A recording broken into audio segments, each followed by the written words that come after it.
আলহামদুলিল্লাহ আলহামদুলিল্লাহ ওয়াকাফা ওয়া সালামান আলা ইবাদিহিল্লাযিনা ইসতাফা। আমি আজ আপনাদের সম্মুখে হযরত শাহজালাল রহমাতুল্লাহি আলাইহি এর জীবনী এবং বাংলাদেশ ও আসাম ইসলাম প্রচার প্রসারে তার অবদানের বিবরণ আমি আপনাদের সম্মুখে সংক্ষিপ্তভাবে পেশ করব।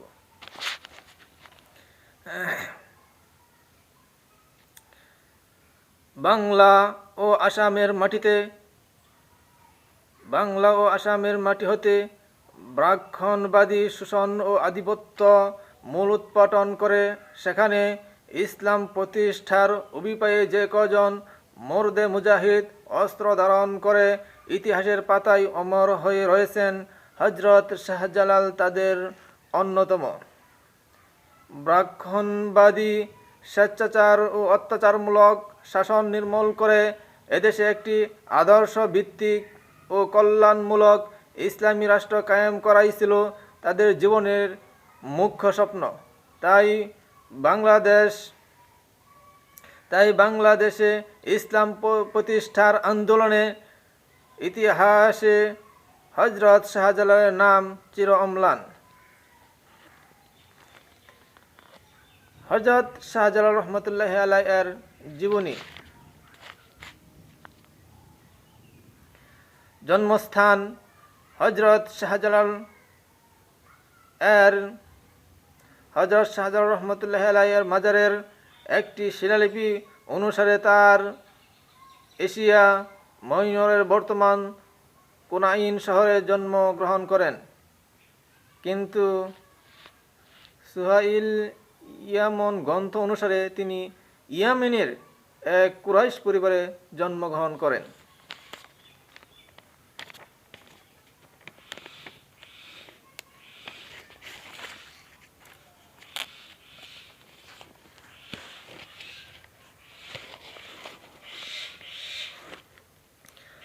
নাম ও পরিচিতি। তার প্রকৃত নামের ব্যাপারে একাধিক অভিমত রয়েছে। কারো মতে শাহজালাল, কেউ বলেছেন শেখ জালাল, আবার কেউ বলেছেন জালালউদ্দিন তাবরিজি, কারো মতে জালালউদ্দিন সিরাজি, তবে তিনি শাহজালাল নামেই সমাধিক পরিচিত। তার জন্মকাল নিয়েও একাধিক মত রয়েছে। পর্যটক ইবনে বুশতার মতে 596 হিজরি, ডক্টর শহীদুল্লাহর মতে 598 হিজরি, আর ডক্টর মেহেদি হাসানের মতে 597 হিজরি মোতাবেক 1194 খ্রিস্টাব্দে তিনি জন্মগ্রহণ করেন। বংশ পরিচয়। তার পিতা শাইখ মাহমুদ ইবনে মোহাম্মদ ইব্রাহিম কুরাইশ বংশের নেতৃত্বস্থানীয় ব্যক্তি ছিলেন। তার পিতা ছিলেন তার মাতা ছিলেন একজন সাইয়েদা। শৈশবেই শাহজালাল পিতৃহীন হন। তার পিতা খোদাদহিদের হাতে এক জিহাদে শহীদ হন। তার পিতামহও ছিলেন শহীদ। জিহাদের ঐতিহ্য ছিল শাহজালালের পরিবারের। ধারাবাহিকভাবে জিহাদি প্রেরণা ছিল তার ধবনীতে। তাই পরবর্তী জীবনে তাকে দেখা যায় একজন সংগ্রামী মুজাহিদ রূপে। অন্যায়ের বিরুদ্ধে, অসত্যের বিরুদ্ধে তিনি অমৃত সংগ্রাম করে গেছেন। শৈশবকাল। শাহজালালের বয়স 3 মাসও পূর্ণ হয়নি, এমনই সময় তার পিতা শহীদ হন। তার খালু সৈয়দ আহমদ কবির সোহরাওয়ার্দী তাকে নিজের কাছে রেখে সযত্নে লালন পালন করেন। শিক্ষা জীবন। ইয়াতিম শিশু শাহজালাল রহমাতুল্লাহি আলাইহি তার খালু সৈয়দ আহমদ কবির সোহরাওয়ার্দীর কাছে দ্বীনি ইলমের বিভিন্ন শাখায় ব্যুৎপত্তি অর্জন করেন। শাহজালালের স্মরণশক্তি ছিল অত্যন্ত প্রখর। মাত্র 7 বছর বয়সে তিনি মহাগ্রন্থ আল কুরআন হিফজ করেন। তিনি জ্ঞানের প্রতিটি শাখায় তার ছিল বলিষ্ঠ পদচারণা। মাত্র 16 বছর বয়সে তিনি দ্বীনি ইলমের প্রতিটি শাখায় গভীর ব্যুৎপত্তি অর্জন করেন। ভারত উপমহাদেশে আগমন।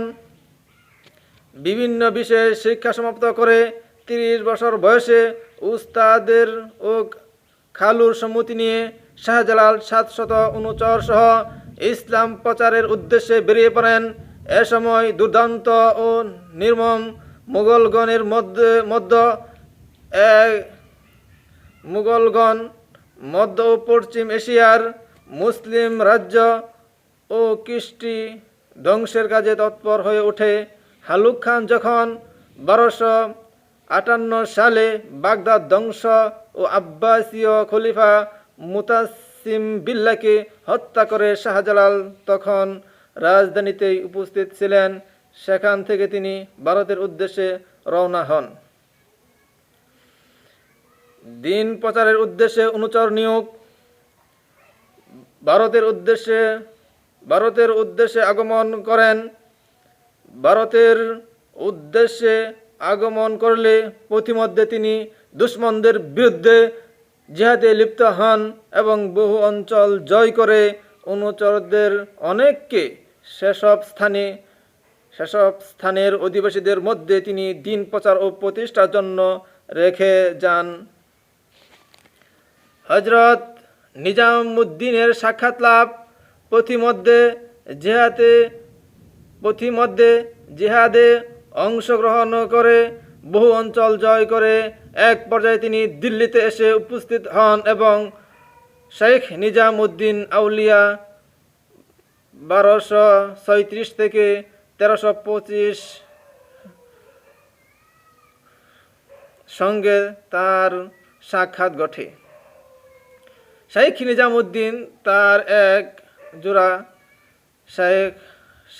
নিজামুদ্দিন তাকে এক জোড়া কবুতর উপহার দেন।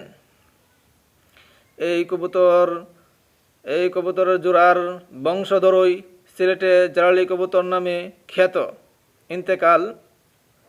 হযরত শাহজালাল রহমতুল্লাহি আলাইহি 150 বছর বয়সে 745 হিজরি সন মোতাবেক 1344 খ্রিস্টাব্দে ইন্তেকাল করেন।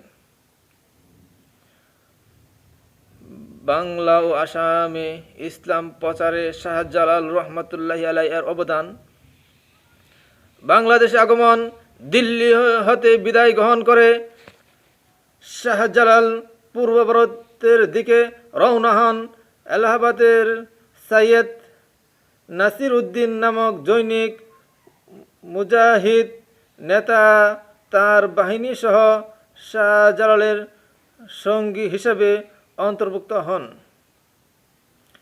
313 জন অনুচর সহ বিহারের ভেতর দিয়ে বাংলাদেশের সপ্তগ্রামে সাতগাঁও আসার পথে তিনি কয়েকটি সশস্ত্র জিহাদে অংশগ্রহণ করে অতঃপর বাংলাদেশের বিভিন্ন স্থান অতিক্রম করে তিনি সিলেটে এসে পৌঁছেন।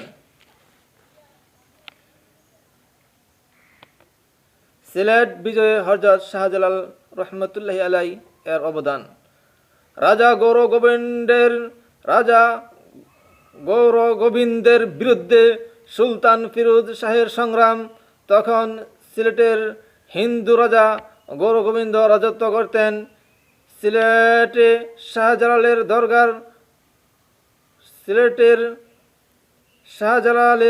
দরগাহের প্রাপ্ত শিলালিপি হতে জানা যায় যে সুলতান শামসুদ্দিন ফিরোজ 1301 থেকে 1322 খ্রিস্টাব্দ শাসনকালে 1303 খ্রিস্টাব্দে ওই অঞ্চল বিজিত হয়েছিল। প্রচলিত লোক কাহিনীতে সিলেট বিজয়ের কারণ সম্বন্ধে বলা হয়ে থাকে যে বুরহান উদ্দিন নামক একজন মুসলমান সিলেটের শহরের পূর্ব প্রান্তবর্তী জলাকীর্ণ টুলটিকর মহল্লায় বাস করতেন। বুরহান উদ্দিন পুত্রের জন্ম উপলক্ষে আকিকা করার জন্যে গরু জবাই করেন। একথা জানতে পেরে রাজা গৌরগোবিন্দ গো হত্যার শাস্তিস্বরূপ তার দক্ষিণ হস্ত কর্তন করার এবং নবজাত সন্তানটিকে হত্যা করার নির্দেশ দেন। রাজার আদেশ কার্যকরী হওয়ার পর শাস্তিপ্রাপ্ত মজলুম বুরহান উদ্দিন গৌড়ের সুলতান শামসুদ্দিন ফিরোজ শাহের নিকট প্রতিকার প্রার্থনা করেন। সুলতান এই পাপিষ্ঠ জালিমকে সমুচিত শাস্তি দেওয়ার উদ্দেশ্যে তার বাগিনা সিকান্দা গাজীকে একটি বিরাট বাহিনী সহ সিলেট বিজয়ে পাঠালেন, কিন্তু সিকান্দা গাজী দুবার চেষ্টা করে ব্যর্থ হন। রাজা গৌরগোবিন্দের বিরুদ্ধে শাহজালাল এর বিজয়। গৌরগোবিন্দের বিরুদ্ধে সিকান্দার গাজীর আক্রমণের পুরো ঘটনা হজরত শাহজালাল রহমতুল্লাহি আলাই এর কানে এলে তিনিও গৌরগোবিন্দের বিরুদ্ধে লড়াইয়ের জন্য প্রস্তুত হলেন। এ সময় হজরত শাহজালাল রহমতুল্লাহি আলাই সাদগাঁয়ের মুশরিক ও বিদুর্মীদের বিরুদ্ধে সংগ্রাম চালিয়ে ইসলাম প্রচারে রত ছিলেন। সিলেটে মুসলিম নির্যাতনের ঘটনা তাকে ব্যথিত করে। তিনি তার অনুচর বর্গসহ ত্রিবেদী নামক স্থানে সিকান্দা গাজীর বাহিনীর সাথে মিলিত হন। সৈয়দ নাসির উদ্দিনকে এই যুদ্ধের সেনাপতি নিয়োগ করা হয়। হজরত শাহজালাল রহমতুল্লাহ আলাই এর পবিত্র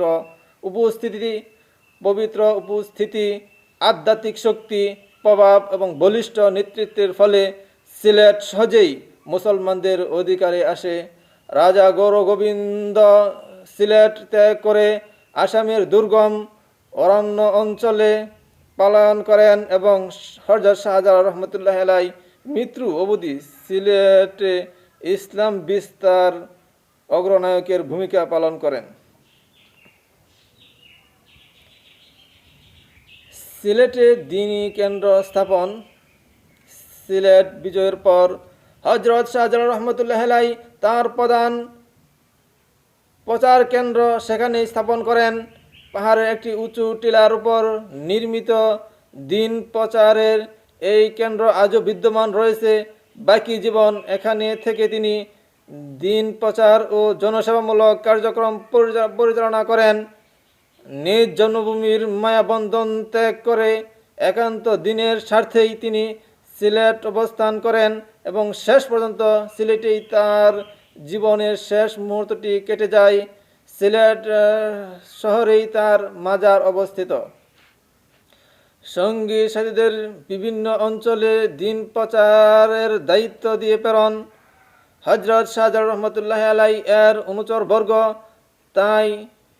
তারই নির্দেশনা অনুযায়ী বাংলা ও আসামের বিভিন্ন অঞ্চলে ছড়িয়ে পড়ে দিনের আহ্বান সর্বত্র পৌঁছতে থাকে। তার শিষ্যদের একাংশ গৌড়ীয় সৈন্যদের সাথে গৌড়ে আসেন। পরবর্তীতে তারাও বাংলার বিভিন্ন স্থানে ছড়িয়ে পড়েন, দিন প্রচার করতে থাকেন।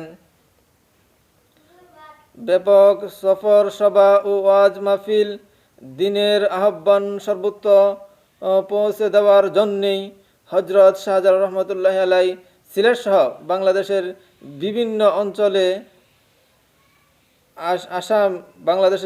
অঞ্চলে ও আসামের পূর্ব অঞ্চলে ব্যাপকভাবে সফর করেন। সফরকালে তিনি প্রতিনিধি অসংখ্য সভা ও মাহফিলে দিনের বিভিন্ন বিষয়ের উপর ওয়াজ নসিহত করেন। এভাবে হযরত শাহজালাল রহমতুল্লাহ আলাই বাংলাদেশ ও আসামে, সিলেটে ও আসামে ইসলাম প্রচাররত থাকেন। অনুপ্রেরণা সৃষ্টি। হযরত শাহজালালের সুন্দর ও বলিষ্ঠ উপস্থাপনা এবং আধ্যাত্মিক শক্তির বলে মাহফিলে সমবেত অমুসলিম জনমণ্ডলী সেখানেই ইসলামের সুশীতল ছায়াতলে আশ্রয় নিয়ে ধন্য হয়। মাহফিল ও আলোচনা সভাগুলো থেকে মুসলমানরা পেত দিনের পথে বাধা বিপত্তির মোকাবিলায় টিকে থাকার অনুপ্রেরণা। জনমানুষের ব্যাপকভাবে ইসলাম গ্রহণ। সিলেট বিজয়ের পর হযরত শাহজালাল রহমতুল্লাহ আলাই জাতি, ধর্ম, বর্ণ নির্বিশেষে সবাইকে ইসলামের শ্রেষ্ঠত্বর বাণী তুলে ধরে তাদেরকে ইসলাম কবুলের আকুল আহ্বান জানান। ডক্টর গোলাম সাকলায়েনের মতে সিলেট মুসলমানদের দ্বারা বিজিত হলে সেখানকার হিন্দু ধর্মভুক্ত বহু নরনারী যারা গৌর গোবিন্দের অকথ্য অত্যাচারে জর্জরিত হয়ে আসছিল তারা এই মহাতাপস তদীয় শিষ্যত্ব মণ্ডলী উদার ব্যবহার ও ইসলামের সুমহান আদর্শে মুগ্ধ হয়ে দলে দলে ইসলাম গ্রহণ করে। ইসলামী শাসন কায়েম ও দাওয়াতে দিন সিলেট বিজয়ের পর হযরত শাহজালালের নেতৃত্বে সিলেটে ইসলামী শাসন কায়েম করেন এবং ইসলামী বিধান চালু করেন। তিনি তার প্রায় 400 অনুসারীদেরকে দাওয়াতে দিনের জন্যে চতুর্দিকে ছড়িয়ে দেন। শিরক বিদাত ও কুসংস্কার মূলোৎপাটন হযরত শাহজালাল রহমতুল্লাহি আলাই নির্ভেজাল ইসলামের আহ্বান মানুষের কাছে পৌঁছাতেন। শিরক মিশ্রিত জাহিলিয়াত ও যাবতীয় কুসংস্কার সম্পর্কে তিনি জনসাধারণকে সচেতন করতেন। ফলে সে সময়ে সত্যিকার ইসলাম মানুষের চোখের সামনে ঝলমল করত।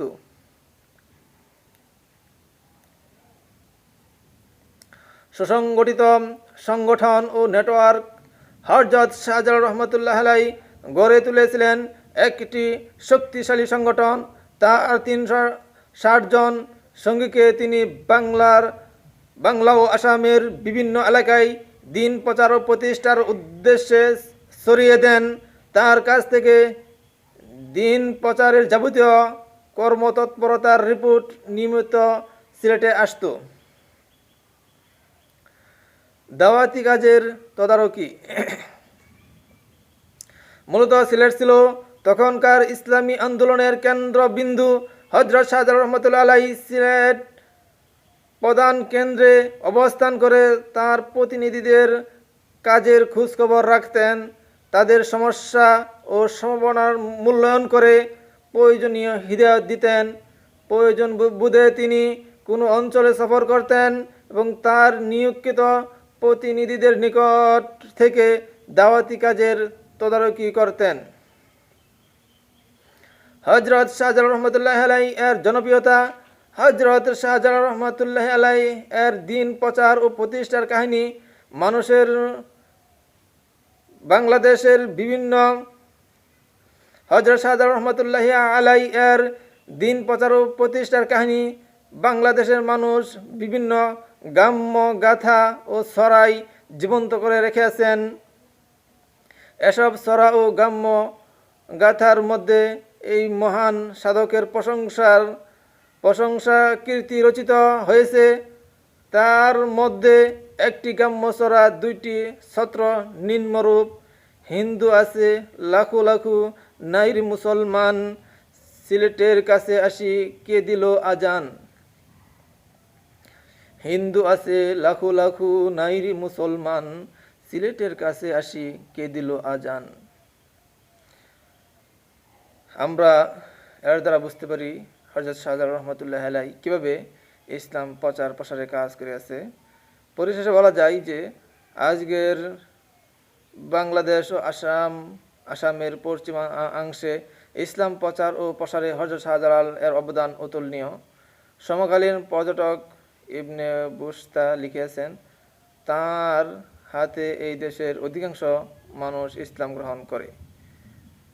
বস্তুত সিলেট, ময়মনসিংহ, ত্রিপুরা, নোয়াখালী ও আসামের পশ্চিমাংশের বিভিন্ন জেলার অধিকাংশ লোক সে তার হাতে ইসলাম গ্রহণ করতে এসে সন্দেহ নাই।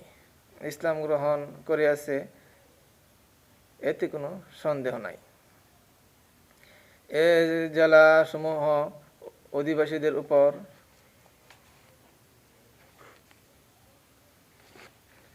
তার ওই প্রমাণ মিলে। আল্লাহ তাআলা আমাদের সকলকেই ইসলামের প্রচার প্রসারের কাজ করার তৌফিক দান করুন। এখন আপনারা দেখবেন শাহজালাল রহমতুল্লাহ আলাই এর কিছু হুম, তারা শিষ্য দাবি করে, ভক্তবৃন্দ দাবি করে, তারা এরকম প্রতিনিধি নিয়োগ করে। আমরা প্রতিনিধি নিয়োগ করতেছি, আসলে তারা ইসলাম প্রচার প্রসারের প্রতিনিধি নিয়োগ করে না, তারা আসলে নিয়োগ করে শয়তানের প্রতিনিধি। আসলে তারা আল্লাহ তাআলার রাজি খুশির জন্য কাজ করে না, তারা কাজ করে শয়তানের এজেন্ট হিসাবে। আল্লাহ তাআলা আমাদেরকে এইরকম ফিতনা ফাসাদ থেকে হেফাজত করুন, তাদের ধোঁকায় যাতে আমরা না পড়ি। আমাদের দেশে অনেক সরল পান মুসলমান এদের ধোঁকায় পড়ে জীবন বরবাদ করে ফেলতেছে, তাদের ঈমান আমল নষ্ট করে ফেলতেছে। মানে এইসব মাজারে গিয়ে তারা সেজদা দেয়, ডোল ডালক, গান বাজনা, নৃত্য করে। আসলে যে এসব করা যাবে না, এটি কোরআন হাদিসে তারা নিষিদ্ধ, তারা এটি না করে, তারা এটি না বুঝে করতেছে। সরলপান মুসলমানদেরকে বিভিন্ন সময় তাদেরকে ধোঁকা দিতেছে। আল্লাহ তাআলা আমাদের সকলকে যাতে এরকম বিভিন্ন ধরনের ফিতনা ফাসাদ থেকে, বিভিন্ন ধরনের শয়তানের কুমন্ত্রণা থেকে, ধোঁকা থেকে যাতে আমাদের সকলকেই হেফাজত করেন, আমিন। আল্লাহ তাআলা আমাদেরকে ইসলাম প্রচার প্রসার করার তৌফিক দান করুন, আমিন। যেভাবে আমরা রাসূল সাল্লাল্লাহু আলাইহি সাল্লাম থেকে এই পর্যন্ত যারা যেসব ব্যক্তিগণ ইসলাম প্রচার প্রসারে কাজ করে গেছেন, মানুষদেরকে সত্য পথের দিক নির্দেশনা দিয়েছেন, অন্যায় অত্যাচার জুলুম নির্যাতনের যারা করে তাদেরকে বুঝিয়ে, তাদেরকে বলে যে এসব করা যাবে না, তাহলেই তারা আস্তে আস্তে ইসলামের সুশীতল ছায়াতলে আশ্রয় গ্রহণ করবে। আল্লাহ তাআলা আমাদের সকলকেই ইসলামের সুশীতল ছায়াতলে আশ্রয় গ্রহণ করার তৌফিক দান করুন। আমরা জানি এই ভারত উপমহাদেশে কোনো নবী রাসূলগণ আসে নাই। এইখানে আসছে বিভিন্ন আল্লাহ তাআলার নেককার বান্দাগণ, যাদের মাধ্যমে ইসলামের প্রচার প্রসারের মাধ্যমে এই দেশে অধিকাংশ মানুষ মুসলমান হয়েছে। তাই আমাদের এভাবে কাজ করতে হবে যাতে আমাদের আদর্শ দেখে অন্যান্য ধর্মের লোকেরা যাতে ইসলামের সুশীতল ছায়াতলে আশ্রয় গ্রহণ করে। আমাদের গাইডলাইন হিসাবে পবিত্র কোরআন হাদিস অনুবাদে আমল করতে হবে, এই অনুবাদে মানুষদেরকে দাওয়াত দিতে হবে। এর বাইরে কোনো কাজ করলে মানে এটা আল্লাহ তাআলার রাজি খুশির জন্য হবে না, এটি হবে শয়তানের রাজি খুশির জন্য। আল্লাহ তাআলা আমরা যাতে আল্লাহ তাআলার রাজি খুশির জন্য কাজ করতে পারি, হে আল্লাহ আমাদেরকে আপনার নেককার বান্দা হিসাবে কবুল মঞ্জুর করে নেন। হে আল্লাহ আপনি আমাদেরকে আপনার নেককার বান্দা হিসাবে কবুল মঞ্জুর করে নেন, আমিন।